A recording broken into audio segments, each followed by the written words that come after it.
Bonsoir. Bonsoir, messieurs. Parasha Be'alotcha. Donc, on a une paracha extraordinaire, une paracha extraordinaire qui commence par le principe de Be'alotra, d'accord, de la Ménorah, et qui finit par l'histoire avec Myriam. Comme Myriam, elle a dit une poussière de poussière de poussière de poussière de poussière, etc., etc., de la Shonara sur son frère Moshe. Donc, c'est vraiment une poussière, un Oshana très, très, très, très, très, très petit. Donc, vraiment un grain de sable. Mais pour elle, c'était important. Dans cette paracha, il y a deux autres éléments. Il y a un élément qui est le fait que, à un moment, Hachem, il a dit à Moshe, bah, prends 70 sages et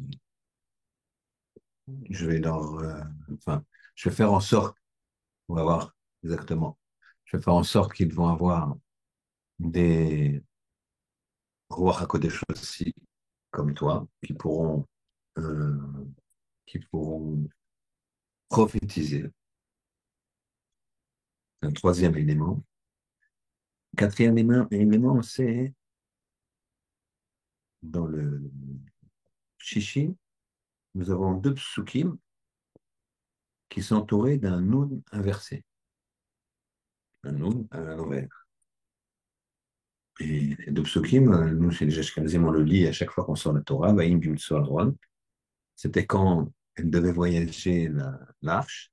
Vayomer Moshe, il a dit Moshe, Kuma Hashem, lève-toi Hashem, Vayafutsu Ibecha, et explose nos ennemis, tes ennemis.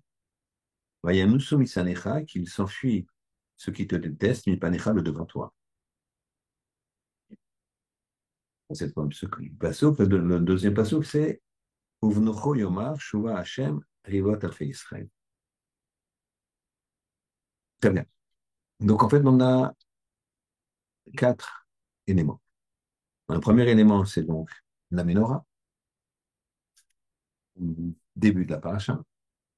Au milieu de la paracha, on a ce fameux non inversé, ces deux psukim, qui sont, qui représentent, d'après certains maîtres, tout un Sefer Torah.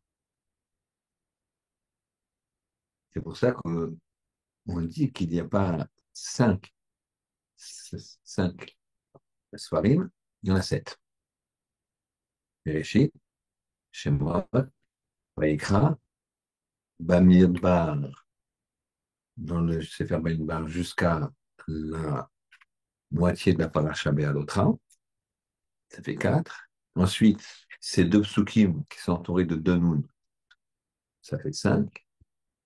Six, c'est de la fin du deuxième noun jusqu'à la fin de Bamidbar. Et sept, c'est des variables. Mais si on peut mettre silencieux. Merci.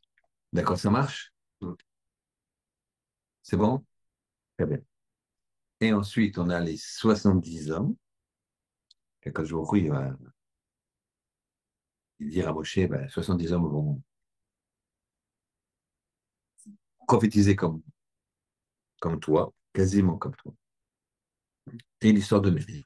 Donc, de regarder les liens qu'il y a entre chacun et poser une question sur chacun.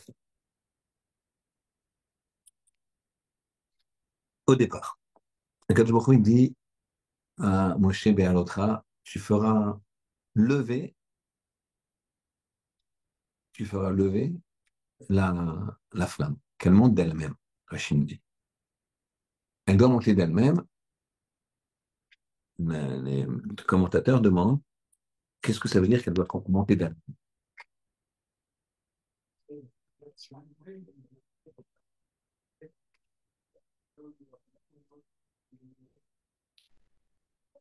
Qu'est-ce que ça veut dire qu'elle doit monter d'elle-même? C'est pas tu feras monter, tu feras en sorte qu'elle monte d'elle-même. Ça, c'est la première question sur le début. Elle sert à quoi cette menorah? éclairée d'elle-même. Deuxième question, les 70. 70. Kadosh Baruch Hu, il a positionné Moshe comme étant l'homme capable de faire de porter tout le fardeau. Et maintenant, voilà qu'il va lui dire, tiens, choisis 70 sages, et ces 70 sages, ils vont porter le fardeau avec toi. Donc, tu ne seras plus tout seul. Ici, il ne s'agit pas de faire ce que Yitro a comme un conseiller à Moshe. Yitro a conseillé à Moshe donc de l'aider à juger, etc. Là, c'était sur le terrain. Mais là, c'est différent. C'est la relation avec Hachem. En le Midrash, voilà, il explique que ça, c'est comme un roi. Vous avez un roi qui, euh, un roi qui a confié à un gardien de garder tout son jardin royal, tout seul. Et puis lui, il commence à garder le jardin royal, et puis finalement, il dit Hachem, il dit au roi, pardon, il dit au roi, hein, j'ai, je voudrais que tu me donnes des aides. Je ne peux pas faire ce travail tout seul. C'est trop dur pour moi. Alors le roi, il lui dit, je suis d'accord, mais moi j'ai un budget, je te donne 100, je t'ai donné 100 pour faire le travail. Moi, mon budget, il est 200, donc si tu veux te faire aider, ben, les 100, il va les partager avec les gardiens. Donc toi, tu vas garder 70 et tu vas donner 10, tu prendras 3 Z, 3 auxiliaires et tu leur donneras 10 à chacun. Je te rajoute pas. Je vais pas les payer moi de ma poche, je les paye de toi. La même chose. Hachem, dans un premier temps, il a dit à Moshe, tu portes le peuple d'Israël en pensant comme un bébé. On porte un bébé. Et deuxième chose, il lui dit 70%. Pourquoi? Parce que Moshe Rabbeinu, il a dit, c'est trop dur pour moi. Puisque Moshe Rabbeinu, il a dit, c'est trop dur pour moi. Alors, Hachem lui a dit, ah, c'est trop dur pour toi. D'accord, on prend 70. Mais 70 sur lesquels tu vas partager ta Chokhmah Bina Da'at. Donc, tous tes niveaux, tout ce que je t'ai donné. Chokhmah, l'intelligence, Bina, la faculté de développer, Da'at, la construction de ce que tu as été, ben ça, tu le partages. Tous ces éléments-là, avec 70 personnes. Puisque toi, tu dis que tu ne peux pas. Tu ne peux pas. Partage. Mais moi, je ne rajoute pas. Donc, quelque part, moi aussi, on lui enlève. Ah, c'est étonnant. Pourquoi Kadosh Baruch Hu, il lui dit, c'est sévère. Sévère.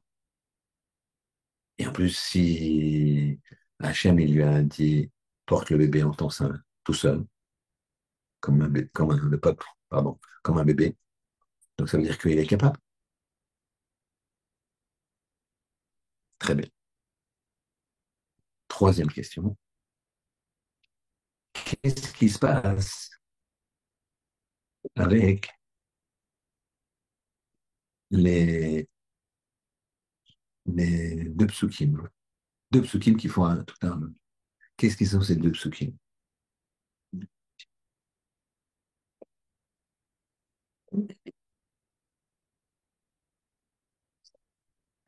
Les deux psukim, ils forment un Sefer Torah, un livre en lui-même. Et il va couper finalement le Sefer Bamidbar en trois. C'est pas deux, c'est trois. C'est pas un, c'est trois. Qu'est-ce qu'ils ont de particulier? Qu'est-ce que ça. Qu'est-ce que ça a de particulier? Pour faire un Sefer entier. C'est quand l'arche voulait. Vayomer Moshe, Kuma Hashem. Lève-toi, Hachem, c'est même un ordre, c'est bizarre, c'est étonnant.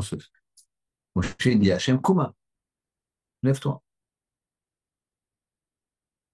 Mais il y a Futsu Oivecha, et expose tes ennemis. Et nous sommes qui s'enfuient, tes ennemis de devant, ceux qui te détestent de devant toi. Qu'est-ce que ça a de si puissant? Enfin, Myriam, Myriam, elle a fait une poussière de chemin. Hein, et Hachem va lui dire, Moshe va prier pour elle, il va devenir toute lépreuse, et Hachem va lui dire, c'est la fameuse prière, Kel na refana la, Hachem, s'il te plaît, refana la, euh, soigne-la, guéris-la, na, s'il te plaît, la, elle. C'est Moshe, et quand il a fait cette prière, Kel na refana la, c'est carrément la prière qu'a fait Moshe pour Myriam. Et Hachem, il lui dit, oui, si son père lui avait pas craché, si lui avait craché au visage, est-ce qu'elle serait pas restée au moins 7 jours sans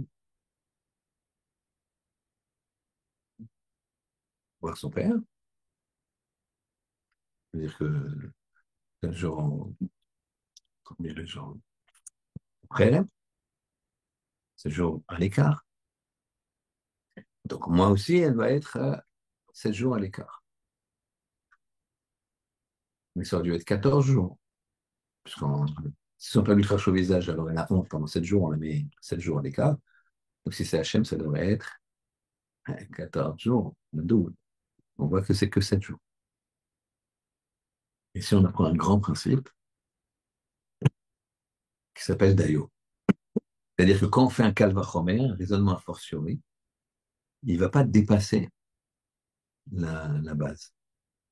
On ne peut pas dire, puisque si son père lui avait craché au visage pendant 7 jours, elle serait restée 7 jours à l'écart. Alors si c'est Hachem, c'est 14 jours. Non. Le Dayo, c'est-à-dire que ça suffit de le mettre au même niveau. Si son père lui avait craché au visage, elle aurait été séparée, mis à l'écart pendant 7 jours. Alors, si c'est Kadosh Baruch Hu, Kalvachomer, que c'est 7 jours. Et pas 14. Dayo, c'est un principe. Très bien. Donc ici, qu'est-ce qu'on veut nous apprendre ici? Qu'est-ce qu'on veut nous apprendre ici? Qu'est-ce qu'on veut nous apprendre ici en nous mettant à la fin d'une paracha quelque chose qui est très dur? Très dur. Pendant une semaine, elle est lépreuse. Et ensuite, on va aboutir sur la semaine prochaine, si tu veux, la paracha Shlach Lecha des Meragélim. Alors, on va essayer de faire un petit peu le point de base. Première chose, Béalotra. Béalotra, c'est-à-dire quand tu feras monter. Il faut que la flamme, elle monte d'elle-même. Ici, toutes les réponses, ça va être, dans Botaï, à 2 niveaux. Ça va s'adresser, chacun de nous, quel qu'il soit grand-père, père, enfant, jeune, plus jeune, moins jeune, homme, femme. Ça s'adresse à tout le monde. Et en même temps, ça s'adresse aux parents par rapport à l'éducation des enfants. Et je m'explique. On va prendre le kivon, le chemin, la direction de l'éducation. Mais sachez que l'éducation, ça commence par soi-même. Donc c'est dans les deux sens. Bacha Be'anotra, tu feras monter. Il ne s'agit pas de faire monter avec une pression. Il ne s'agit pas de faire monter avec une punition. Alors ça peut être le père vis-à-vis de son fils, mais ça peut être sur soi-même. On s'impose des choses. On veut évoluer, mais il ne s'agit pas. Il doit y avoir une harmonie. Il y a un rap qui s'appelle Michael Yodal Levkovitch, un très grand, un de l'adore. C'est un Rosh Yeshiva de Yeshiva Katan. Yeshiva Ktana, c'est-à-dire de spécialiste des enfants les âges les plus durs, de 13 à 17. La Yeshiva Ktana. Après, de 17 à 21, c'est la Yeshiva Gdola. Déjà, ils sont plus mûrs. Déjà, mais 13 à 17, c'est pas évident. C'est là où ça tourne. Ça peut tourner. C'est pas une règle absolue. Et lui, une fois, hein, c'était pendant le Covid, j'ai vu une petite séquence vidéo. Et il y avait un père comme ça, qui était en train de s'énerver comme ça. Il a mis son fils devant le. Voilà. Enfin, il était assis comme ça. Le père était là, le fils il était à côté. Et le père, il était comme ça. On aurait c'est le monde, le combat bancaire. Comme c'était le corona, on n'avait pas le droit d'ouvrir les chiots, etc. Donc le garçon, il restait chez lui. Là, ils avaient réussi à aller chez le Laurent, comme ça, il habitait à côté, je sais pas. Mais donc les chouettes étaient fermés. Donc le gosse, il faisait la grasse mat. Et puis, il n'avait pas envie d'étudier. Et le père, il était comme ça. Même quand il parlait à Rav Lefkovitch, il était tendu comme ça. Et il lui disait un seul mot tout le temps, il répétait la même chose. Il dit Darkenom, Darkenom. Darkenom, ça veut dire des chemins agréables.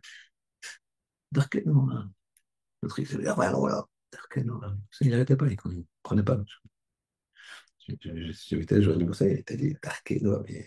Et lui, il ne s'impatientait pas. Il voulait que ça rentre.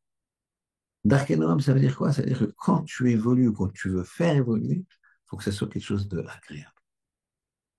Dans toutes les relationnelles. Si c'est pas agréable, eh bien l'autre, il peut. Il y a l'autre en face, il y a ta femme, c'est l'autre, mais il y a aussi toi-même. Tu vois bien que ça marche pas quand tu veux pas. J'étais cet après-midi avec deux personnes pour essayer de les réconcilier, mais pas une n'a voulu faire, c'est les mêmes. Ils sont tac, fermés. Alors que c'est vraiment pas grand-chose qu'il faudrait. Il y en a un qui réussisse à faire le premier pas, l'autre qui va faire encore. C'est, je pas réussi. Pas réussi.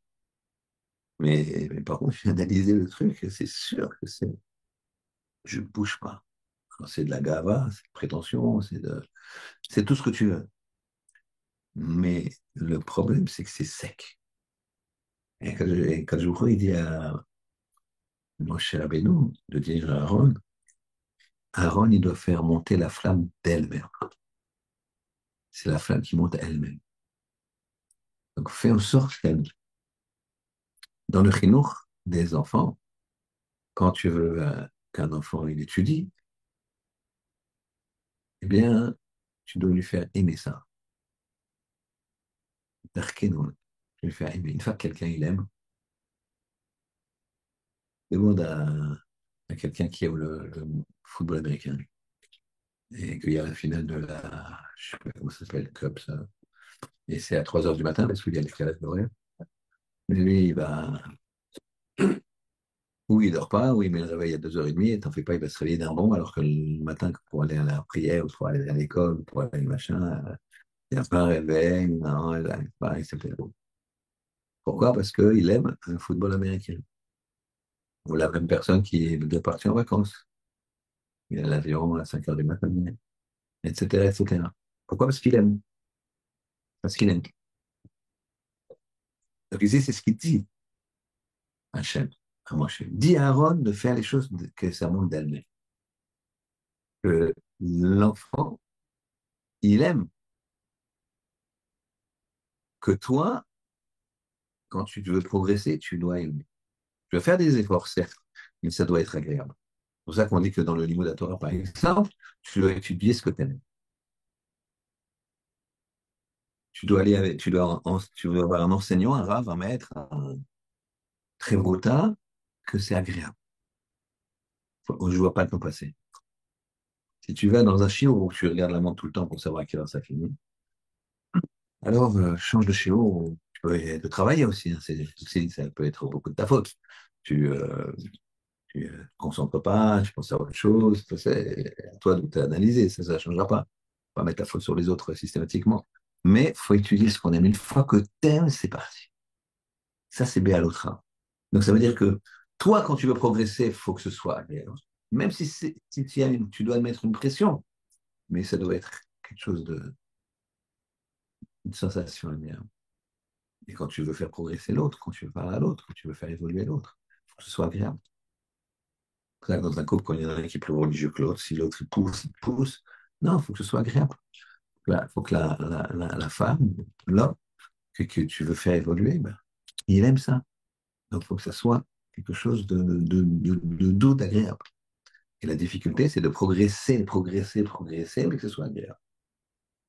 Ou de faire progresser, progresser, progresser, mais que ce soit agréable. Ça, c'est vers l'autre. On arrive après au principe des 70 sages. Les 70 sages, ils ont récupéré de la Chokhmah de Moshe. Mais en même temps, Hachem, il a dit à un moment à Moshe, prends le peuple dans tes bras comme un enfant, comme un nourrisson, la mère qui donne la tétée à l'enfant, et puis tout va bien. Prends-le. Et puis ensuite, Moshe, il a dit, ça y est, je ne peux plus. Il a dit, je ne peux plus. Ok, alors choisis 70 personnes, dis bien, les gens bien, etc. On va, il y a ton roi qui va passer sur l'eau. C'est toi qui payes. Donc le machal, alors le machal du Midrash Rabbah, c'est le gardien principal qui veut se faire aider. Alors d'accord, le roi lui dit d'accord, mais ton salaire de 100, ça fait 70 et tu donneras 10 et 10 et 10 à tes trois aides. Et comment c'est possible? Rav Moshe Soloveitchik qui pose la question que je vous ai posée. Comment c'est possible? Alors, il a dit, Hachem lui dit, tu es capable de prendre le bébé dans tes bras comme une maman. Et finalement, Moshe lui dit, je peux pas. Hachem lui a dit, tu peux, Hachem, il y a pas de... Tout est vrai. Hachem ne peut pas dire, tu peux et je peux, et tu ne peux pas. Tu peux. En fait, Moshe, il a pensé qu'il pouvait pas. Et il pouvait pas. Il a vu, il a compris, il avait les choses claires devant lui, Moshe. Il s'est dit, mais je peux plus. Et il pouvait plus. Mais ce qu'attendait Hachem, c'est que Moshe se dise, puisque Hachem m'a dit je peux, alors je peux. Je ne sais pas comment, je ne comprends pas comme je peux, mais je peux. C'est comme si demain tu dois amener 10 millions de dollars à Monsieur Hôtel, le bout de la route. Je ne peux pas, je ne sais pas. Mais si c'est le bon Dieu qui te dit vas-y, alors tu dois croire. Et si tu crois, il y a la tombée du ciel, ça va, je ne sais pas quoi. D'accord, ça- on a vu des, des miracles incroyables. Il y a longtemps, peut-être 30 ans, un truc comme ça, j'avais 20 ans, un truc comme ça. Je sais plus. Il y avait une histoire comme ça dans la communauté juive, un homme qui a reçu un virement sur son compte. À l'époque, c'était pas comme maintenant, tout informatique, etc. Pas du tout. D'accord? Je parle il y a restera, je te rappelle. Hein, c'est pas... Donc, tu t'apercevais pas tout de suite de tout, de tout. Il a reçu sur son compte, il a vu sur son compte, je crois que c'était 20 ou 30 millions de francs. Une erreur de la banque. Lui, il voit ça. Qu'est-ce qu'il fait avec ça? Il se dit, moi, j'ai rien volé, j'ai rien fait. Et il achète des actions. Maintenant, avec ces actions, il fait quelques mois, il a gardé avant que c'est vraiment, je connais la personne. Euh, il a doublé, triplé. Après, il se sort du coin, il dit, ouais, je vends les 20 millions. Et cet homme-là, en 6 mois, comme ça, il est devenu riche. Ça lui est tombé dessus. Je connais personne, je dirais pas le nom. À l'époque, c'était connu l'histoire. Donc le nom circulait. Mais bon, c'est pas un nom particulièrement connu. Mais dans certaines communautés, c'était très connu. Il est riche encore à ce jour. Donc ça, quand je vous dis ça peut tomber du ciel, bon, je connais qu'une histoire comme ça, mais vous avez sans doute d'autres. Il y en a avec des moindres, comment dirais-je, euh, comment dirais-je, moindres sommes. Mais ça peut arriver. Il y a quelqu'un qui m'avait appelé et m'avait dit, tu peux m'envoyer l'argent, j'ai plus d'argent pour rentrer sur Paris. C'était un copain. Alors, je lui ai dit, bah, attends, il faut regarder Western Union, tout ça. Pareil, on parle d'il y a 30 ans. C'était compliqué, c'était beaucoup plus compliqué que maintenant. Il fallait aller dans le bureau, que ce soit ouvert, t'as un truc, un code, il n'y en avait pas là où il était à Nice, il m'a dans la boîte. Et il me rappelle à un moment, je lui dis, bon, écoute, ok, je m'en occupe dans 2 heures, là, je peux pas être. Il me rappelle, il me dit, écoute, c'est bon. Et comment c'est quelqu'un qui t'a prêté? Il dit, non. J'avais la fenêtre de la voiture un peu ouverte. Et il y a quelqu'un qui a glissé une enveloppe. Quand j'ai ouvert la voiture, j'ai vu la- une enveloppe sur le siège, quoi, du conducteur. Et j'ai vu une enveloppe avec, il y avait quelques centaines de francs comme ça. Pas de signe, pas de mots, pas de rien. C'est un gars qui devait de l'argent à quelqu'un, il lui a mis l'argent dans le truc. Enfin, je comprends pas d'où c'est tombé, mais c'est tombé du ciel. Voilà, et deux histoires. Pas les mêmes montants, mais. Donc, quand je me retrouve, il fait 1h20 vado. 1h20 vado, c'est-à-dire que ça vient de lui. Donc, Moshe, s'il avait dit Moshe, je peux y arriver, il y serait. Comme ça, il dira Moshe Soloveitchik. Et il dit surtout ce que ça nous apprend nous, nous, que si tu te dis je peux y arriver, tu peux y arriver. Moi, j'ai vu souvent ça. Deux personnes, ils sont à la yeshiva ensemble, d'accord? Puis il y en a un il reste à Brechim, il reste dans la Torah. Mais il y en a un qui y va, qui a des ambitions. Eh bien, au bout de 10, 15, 20 ans, l'autre, ça devient son roi. Il y a plus de commune mesure entre les deux. Ils ont commencé ensemble, ils avaient une yeshiva, mais peut-être l'autre, il était un peu meilleur au départ, ou même beaucoup euh, bien meilleur. Et, et finalement, l'autre, il avait une mission. Si j'y arriverai, je le ferai. J'y arriverai. J'ai l'exemple d'un enfant d'ici. Garçon, il y a une yeshiva qui s'appelle Pognovitch. Une yeshiva qui est très dure à rentrer, très, très dure. C'est pas pour tout le monde, c'est une yeshiva israélienne de très haut niveau. Là-bas, ça rigole pas. Ça rigole pas. Tu connais? D'accord? C'est une très très bonne yeshiva, mais tu étais dans la cour des grands. Ce garçon, il voulait rentrer là-bas. Il m'a demandé d'aider. Je connais un petit peu le Rosh Yeshiva. Il m'a demandé à son Rosh Yeshiva d'aider. Je lui ai dit, si ton Rosh Yeshiva, il s'investit beaucoup, bon, j'aiderai. Il faut que ton Rosh Yeshiva, il fasse la démarche. Parce que moi, si j'appelle et qu'on me dit, mais son Rosh Yeshiva, pourquoi il ne m'appelle pas pour me faire rentrer? C'est comme tu comprends, le Rosh Yeshiva de la Yeshiva d'avant, c'est un peu le carnet de classe, quoi. Le livret, quoi. Mais c'est, il veut voir les notes, quoi. Tu vas aller tu veux rentrer sur ton dossier dans une grande école, bon, elle dit, amène-moi tes notes. On est OK, amène-moi ton cursus. Là, c'est pareil. Moi, je dis non, je sais pas, il veut pas, je l'appelle. Moi, je me dis, ouais, je crois pas que c'est pour lui, il est un peu trop doux, tout ça, c'est pas évident, je pense pas. Donc, je lui dis, mais vous allez l'appeler et tout. Non, je crois pas, je crois pas. Alors, moi, je le rappelle, je lui dis, écoute, regarde, il veut pas. Et le chichier, il avance pas, moi, c'est pas la peine, je perds mon temps. Même si je ne me porte garant, ne rigole pas, là-bas, c'est Pognovitch. Et puis, il a insisté, machin, tout ça. Je lui dis, écoute, moi, je t'aime beaucoup, je me mouille, entre guillemets, si ton Rosh Yeshiva fait la démarche. Sinon, c'est pas la peine. C'est comme si tu dis, je veux m'inscrire dans l'école, j'ai pas. Ah bon, qu'est-ce que t'as fait? Ah, rien.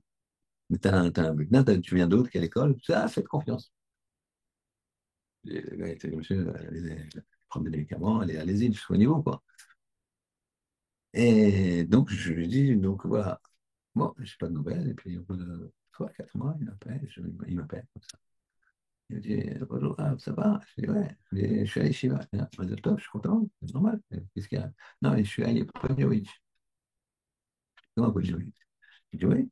Je voulais rentrer. Et ça fait 3 ans. Depuis 3 ans, il avait ce projet. C'est-à-dire qu'il Et je suis rentré, j'ai poussé les portes, et machin, et j'ai vu le Rosh Hashiva, et j'ai dit, eh ben, il m'a commencé à ouvrir ton Rosh Hashiva, etc. Et je lui ai dit, bon, ben, interrogez-moi. Interrogez-moi, je veux interrogez-moi, d'accord. Rosh Hashiva, il a rigolé, il a dit, oh, c'est un peu insolite comme truc. Il a trouvé que le gars, il revenait comme ça à l'assaut. Il a dit, bon, allez, assis-toi. Il a interrogé, ça lui a plu, il a pris. Et ça marche très bien. Il y a quelqu'un qui s'est dit, je peux y aller, je vais y arriver. Et donc, Hachem lui a donné l'ouverture de la porte. Et même la capacité. Vous savez que la capacité du cerveau, on ne l'utilise pas. Donc, en fait, c'est ici une volonté. Ah, toi, Moshe, alors je vais te montrer que tu aurais pu. Parce que tu vas rester le Moshe tel quel en partageant aux autres. Et que tu aurais pu. C'est-à-dire que tu étais bloqué, mais si tu t'aurais demandé, je t'aurais redonné. Je t'aurais reversé. C'est vrai, tu avais l'esprit clair. Tu as vu que tu pouvais plus. Je ne pouvais plus. Je le connais, je le vois, je suis clair, j'ai été clair. Il dit, je peux plus les supporter, le peuple, tout seul. Mais Hachem t'a dit, tu les prendras comme un bébé. Alors, il t'a dit, t'as pas donné une deadline de ça. Ah, mais je vois que je peux plus, alors je sais pas, je comprends pas toutes les voies d'Hachem. Il va falloir dire, je peux, je vais y arriver, et hop, Hachem, il aurait vérifié encore une possibilité, il t'aurait rouvert une porte. Comme ça, il dirait à Moshe Solovitch. Donc ici, qu'est-ce qu'on voit? On voit un deuxième paramètre. Il y a le premier paramètre, c'est d'Arkénoam, d'être agréable. Et le deuxième paramètre, c'est d'avoir une volonté. D'avoir une volonté. D'aller jusqu'au bout, même si tu vois, c'est un mur. Mais c'est pas grave, je peux pas, c'est de l'hébreu. Tu vois, je commence à étudier, mais c'est de l'hébreu. Oui, bah, je ne veux pas étudier le chinois, je sais que c'est hébreu. D'accord? Qu'à le dire. D'ailleurs, c'est pas de l'hébreu, c'est de l'araméen, la Gemara. La Gemara, d'accord? Kadosh, il te demande, va jusqu'au bout. Et quand tu vas jusqu'au bout, bah, tu vas voir qu'il y a une porte qui s'ouvre, tu peux aller encore plus loin. Et encore plus loin, et encore plus loin. Ça, c'est la réponse à la deuxième question. Troisième question, qu'est-ce que ça vient faire ici? Toujours dans le chinour, d'accord? Il y a deux pôles à chaque fois, faut les avoir en tête. Un, d'Arkenoam, dans le chinour, l'éducation, la relation à autrui. Je remonte à Béa l'autre, fais monter de toi-même, d'elle-même. Donc, quand tu donnes l'amour à la personne, quand tu fais d'Arkenoam agréable, la personne, elle le fait elle-même. Elle évolue elle-même, tout simplement. D'accord? J'ai raconté récemment, je ne sais pas si c'était ici, que le jour où j'ai été passer un Shabbat à Amsterdam chez une amie de ma femme qui est rabbinite là-bas, enfin qui était, ils ont fait les mondiales, rabbinite là-bas, ils sont vraiment, son mari est grave. Donc on a passé Shabbat là-bas avec les enfants, j'étais petit. Et donc le matin, on s'est levé très tôt avec le Rav, on voulait étudier.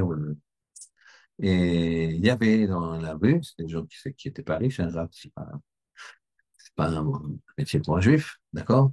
C'est pas. Et c'est une petite rue comme ça, avec des petits pavillons dans Amsterdam. Et il y avait, comme ça, mais très tôt, 6 heures du matin, un truc comme ça, il y avait dans la maison d'à côté et sur la rue, il y avait un monsieur euh, et son fils, mon fils il a 7 ans, il joue au foot aussi. Et il s'entraînait, il tirait de la même façon. Et le père, il était au but, il s'entraînait, il traînait, machin. Il m'a dit, vous voyez, leur Dieu, c'est le foot. À Jacques Amsterdam, vous connaissez quand même. Euh, il ne faut pas rester tout le temps assis à l'Yeshiva, les enfants, il faut regarder un peu les stades et tout. C'est bien. Il y en a même qui supportent le PSG, Qatar, Hamas. Je comprends pas bien, mais bon, c'est, c'est, c'est comme ça. À mon avis, c'est comme ça. Et donc, voilà, ils ont la volonté, ils font aimer le foot comme ça à un enfant. Et l'enfant, il n'a pas de mal, puisqu'il aime, il n'a pas de mal à se lever à 6 heures du matin.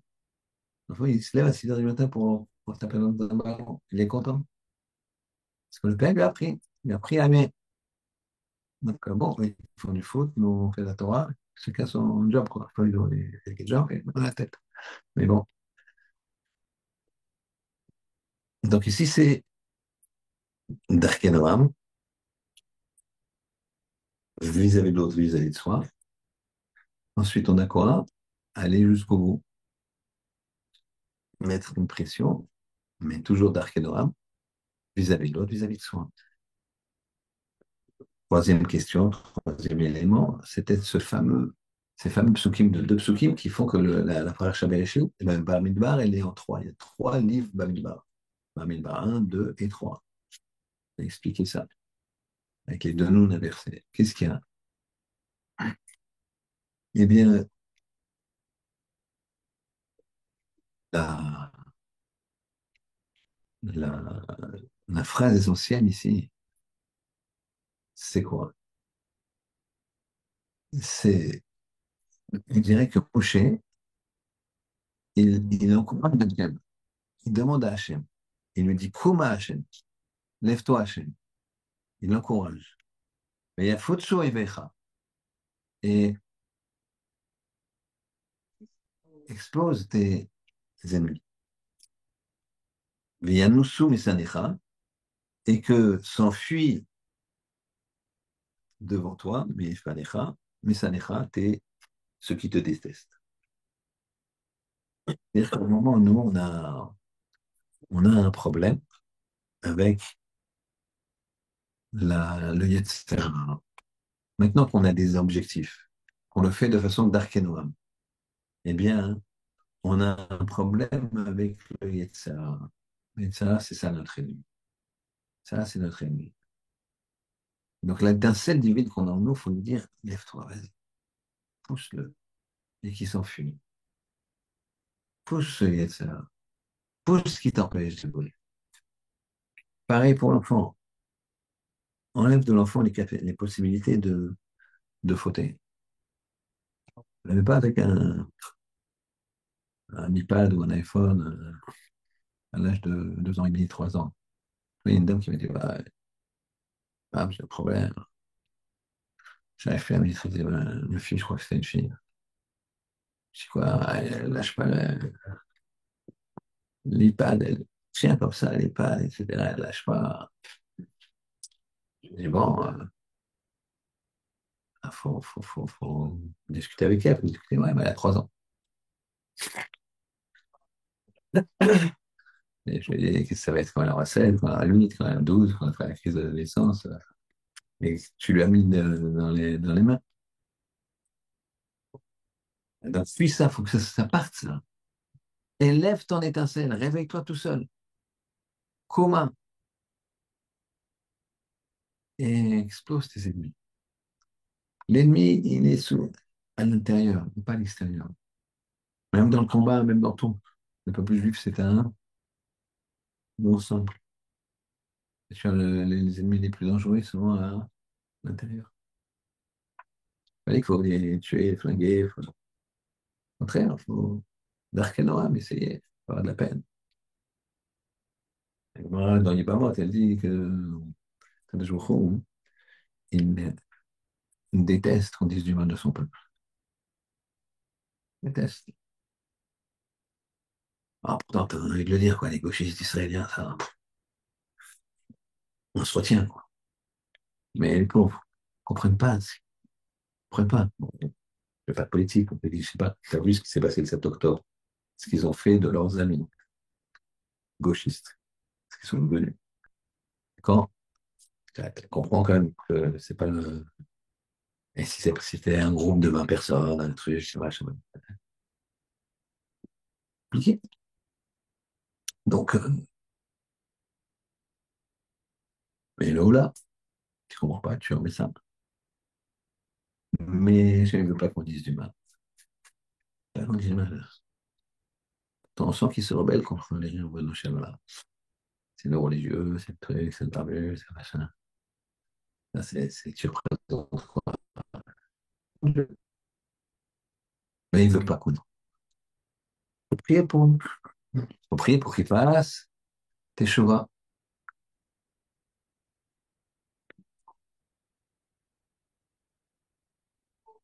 Une fois, ma mère, elle est petite, elle m'a raconté. Elle avait 9 10 ans et chez les Ashkénazim, mais comme ça, des gens très à gauche, comme ça, très. Il y a quelqu'un qui est venu à la maison chez eux et il a parlé à son père et il avait des positions très, très, très à gauche, mais très anti-religieuses, quoi. Et ouais, elle lui a dit, c'était une enfant, quoi, mais bon, Ashkenaz. Elle a dit à mon grand-père, donc à son père, elle a dit, ces gens-là, il faudrait les pendre. Elle ne supportait pas, elle parlait tellement d'Hachem, etc., que des fois, les gens, ils parlent vraiment dur, c'est dur à entendre. Et son père, il m'a dit, donc ton grand-père, il m'a grondé, pas trop violemment, mais il m'a grondé, il m'a dit, ça va pas, faut leur faire tchouva. Faut prier qu'il fasse tchouva, faut pas prier qu'il aurait fait du mal. C'est ça le principe. Ishaïa, il a dit, quand tout le clan Israël faisait Avodah Avodazara, par contre, c'est Avodazara. Tu viens mettre les films, n'importe quoi, et tu apprends une idole, tu l'embrasses, tu truc. Donc à un moment, Ishaïa, Isaïe, il a dit, je me trouve dans un Anochi Betor Am Tme Sfataï. Je suis au milieu d'un peuple qui ont les lèvres tamées. Tout ce qu'il parle, c'est tamé, c'est tamé. Très bien. Maintenant, son petit-fils s'appelait Ménaché, il était roi.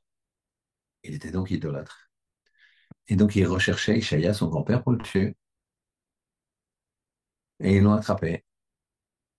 Il était dans une clairière, il y avait un très grand arbre derrière lui, la chêne. Et quand ils sont arrivés pour le tuer, il a dit un nom d'Hachem. Il a été avalé dans l'arbre. Science-fiction. Donc, il s'est caché dans l'arbre. Tu peux donner des coups d'épée, ça marche pas. Il y avait son tzitzit qui est dépassé de l'arbre.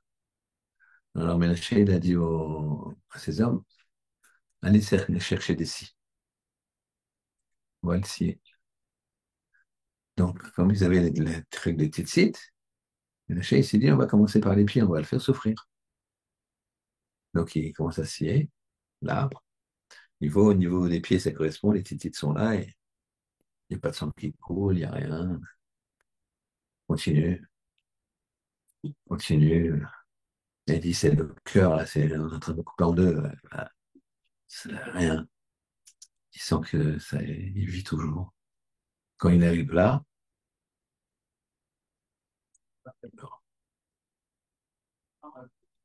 on lui a dit, t'as dit que mon peuple avait les lèvres tamées, alors t'as une faiblesse aux lèvres.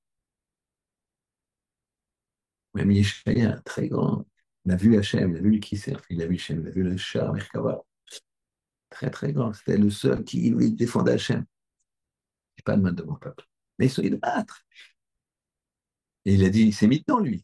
Je suis au milieu d'un peuple. Donc il a dit, moi aussi, je suis. Il n'a pas dit, moi, je suis propre, je suis nickel et tout, c'est des pourris. Il n'a pas dit, il dit, mais ça y est, je suis à l'intérieur d'un peuple. Il dit, mais tort, je suis moi dedans aussi. Et il n'a pas dit, moi, j'ai des super lèvres, j'ai que des psaumes, eux, ils ont des lèvres tamées. Il n'a pas dit ça, il a dit, je suis dedans. Ça suffit pas, tu ne dis pas de mal. Dark et noir. Il faut voir le positif, pensée positive, parole positive, jamais négative. Donc c'est ça ici. Courage, lève-toi. Maintenant, on voit Myriam. Myriam, qu'est-ce qui se passe, Myriam? Myriam, et c'est positif ce qu'elle dit. Qu'est-ce qui se passe? Elle dit, pourquoi Moshe il s'est séparé de sa femme? Toi, Aaron, tu t'es séparé de ta femme? Non, moi, je ne me suis pas séparé de mon mari. Elle dit pas ça en disant pour qu'il se prend. Essaye de comprendre un peu. Elle dit, peut-être qu'il n'aurait pas eu sa femme Tsipora. Apparemment, ça lui convient moyennement. Elle a cru ça. Eh bien, il a puni. Si Rabotai, C'est vrai que N, c'est une poussière de poussière, comme j'ai dit. Et c'est un, comment dirais-je, un enseignement pour nous qu'avec un mot, tu peux tout casser. Une fois, j'ai fait un shalom bayit, et le mari, il a dit, je voyais que la femme, elle voulait revenir, enfin, elle voulait construire. Le mari, je voyais à chaque fois qu'il y avait une solution. Je lui disais, oh, non, voilà, on peut faire comme ça. Oui, non, mais non. Je comprenais que lui, il bloquait, il était fermé. Puis, vous savez, un shalom bayit, on les prend ensemble, après, on les prend un par un. Et à un moment, le mari est seul. Et moi, je lui dis, mais il est tout seul avec moi. Et je lui dis, je comprends pas, vous ne voulez pas construire et tout. Je comprends pas. Vous voyez qu'elle a une bonne volonté. D'accord, il y a ça, il y a ça, il y a ça de l'autre côté. Mais vous aussi, il y a ça, il y a ça. Bon, un problème de couple. Il dit, hop, c'est fini. Je dis, pourquoi c'est fini? Elle a cassé quelque chose en moi. Ah, je dis, bah, qu'est-ce qu'elle a fait? C'est pas. Vous voyez bien qu'elle. Un jour, je lui ai dit, mais tu m'aimes plus, j'ai l'impression. Voilà. Je, je me suis effondré. Elle a cassé le truc. Je dis, oui, mais regardez là, elle a l'air de vous aimer. Elle a l'air de vouloir. Ouais, je peux plus. Ils ont divorcé. Elle a cassé. Donc ici, c'est un mot. Là, tu veux construire Dark Noam. Là, j'ai craqué une fois. Ouais, mais comme la vache, l'histoire de la vache. La vache qui donne le meilleur lait, mais elle est coléreuse, colérique. Donc elle tape le seau de lait et se renverse par terre. On vaut mieux une vache avec du lait moins bon, mais qui n'est pas violente. Donc ici, tout ça, c'est du rime. Le départ, c'est Darkédoine. Apprends-toi, apprends à l'enfant, apprends à ton conjoint, apprends à, quand tu veux évoluer Darkédoine, il faut que ce soit agréable. Quand c'est agréable, ça se lève d'elle-même. La flamme se lève d'elle. Deuxième chose, attention, tu as toutes les possibilités. Tu peux y arriver. Non, mais je vois que je peux pas. Je n'ai pas la tête. Si je peux. Je raconte beaucoup de choses personnelles aujourd'hui. Je finis avec ça. Ma fille, elle était nulle en maths. Nulle, nulle, nulle. Très bonne dans toutes les matières, mais en maths, toute la scolarité, tac, tac. Ça a commencé au CP. Les trucs, les comptes, les machins, tout ça. Il y avait un blocage des maths. Et en fait, jusqu'à la terminale. Et 18 sur en philo. Et 3 ou 4 en maths. Donc, elle fait l'ALIA. Elle fait un séminaire. Donc, elle fait une année comme ça. Et puis, elle se marie, jeune. Et puis après, on va prendre des études. Et là-bas, c'est des psychométrie. C'est que des maths. Et en fonction de ça, on voit ta tête. Et en fonction de ta tête, tu peux faire. Et donc, pour elle, c'est innato. Parce qu'elle a un blocage en maths. Je ne savais pas que c'était comme ça. Et elle m'appelle un jour, elle me dit, papa, j'ai trouvé un prof de maths qui me dit que j'ai un blocage, mais qui m'a fait quelques tests. Il me dit, non, non, non, tu vas être très mal. Il regardé avec des yeux comme ça. Bon, c'est un des profs qui m'a mis là-bas chez lui. Et voilà, là. Voilà. Et il me propose de reprendre tout depuis quasiment le CP, quoi. Tout, tout. Pour débloquer, il y a quelque chose qui est blocage, etc. C'est sans doute au début. Mais voilà, il propose, et il y avait c'est un budget. Donc, elle est jeune maman, pas d'argent, son mari a 20 ans, il est au collège. Donc, Dieu y pourvoit. D'accord? Alors, bon, c'était pas une grosse somme, mais elle me demande, je dis d'accord, bien sûr, la fille. Elle fait 6 mois comme ça de préparation. Elle s'est dit, j'y arriverai. J'ai pas de solution, je dois y arriver. Donc, pendant 18 ans, enfin, pardon, 18 ans, mais du CP au bac, voilà. Donc, ça veut dire que, et les trucs, c'était un très bon élève, très bon élève. Les maths problématiques, point d'interrogation, tac, tac. Mais chaque prof de maths disait, ça n'est pas fait pour ça, truc. Donc, ouais, Il ne disait pas il est nul, mais il faisait comprendre que bon, c'est 3, 3, 2. On ne lui a pas mis zéro parce que. Mais vraiment, hein, c'était impressionnant ces bulletins. Je m'en veux, peut-être que j'aurais dû faire ça avant qu'elle le fasse, mais elle a voulu. Peut-être qu'elle ne voulait pas. Elle voulait. Ça a duré 6 mois. Elle faisait 3, 4 jours, 3, 4 heures par jour, et puis après, elle a bossé d'elle-même. Et elle a eu des notes qu'elle ne voulait même pas me dire, tellement elle avait un peu honte. Je ne m'étais pas tunisienne, ma fille. Pourquoi tu étais eskenaze? Tu peux dire tes notes. Donc, elle a eu des très très bonnes notes. Elle a voulu y aller. Elle a voulu y aller. C'est-à-dire que quand quelqu'un il veut devenir Talmid Chacham, je connais une personne, un garçon, qui, a, qui raisonne vraiment au-dessous de la moyenne et qui a voulu faire les shivas, qui a voulu rentrer dans les choses et qui s'est battu. Il connaît. C'est pas le gars de la norme, mais il connaît. J'ai vu 5, 6, 7 ans après. Il connaît, il tient la route. Il tient la route, il s'est ouvert, il a évolué, etc. Ça, c'est ce que nous dit ici, la deuxième étape. Il faut vouloir. Troisième étape, c'est le combat avec le Yetzirah. Ouma Hachem, lève-toi Hachem. Bien, lève-toi ton. Allez, je vais me lever. Je vais arrêter de regarder des idioties, des choses, les nous, pire. Je vais entrer dans. Ouma Hachem, lève-toi et explose ces ennemis-là. Allez, c'est pas pour moi.